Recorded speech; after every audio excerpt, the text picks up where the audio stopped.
Ducky भाई की मुश्किलात कम ना हुई, यूट्यूबर का मजीद 5 रोजा जिस्मानी रिमांड मंजूर। National cyber crime investigation agency की जानब से तफ्तीश के लिए मजीद जिस्मानी रिमांड की सदा की गई। अदालत ने जुए की ऐप को प्रमोट करने के केस में यूट्यूबर डक्की भाई का मजीद 5 रोजा जिस्मानी रिमांड मंजूर कर लिया।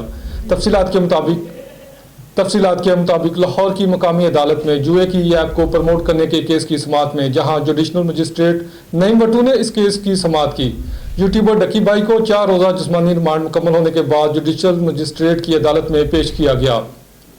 इस मौके पर समाअत के दौरान national cyber crime investigation agency ने तफ्तीश के लिए मजीद जिस्मानी रिमांड की सदा की।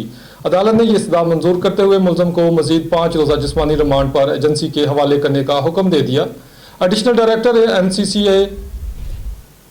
Director NCCIA Punjab zone Mohammad Sarfaraz Chaudhry ने बताया कि सादुर रहमान उर्फ डक्की भाई के खिलाफ रियासत की तरफ से 1.5-2 माह पहले इंक्वायरी शुरू की गई और इसी वक्त जो लोग भागने की कोशिश में थे इनके नाम कंट्रोल लिस्ट में डाल दिए गए थे, जिसकी वजह से ये ट्रैवल नहीं कर सकते थे और छुपे हुए थे। अब जैसे ही इन्होंने मुल्क से भागने की कोशिश की है तो पकड़े जा रहे हैं और जो लोग मुल्क से फरार हैं वो भी तैयार रहें, हम इनके पास भी आ रहे हैं।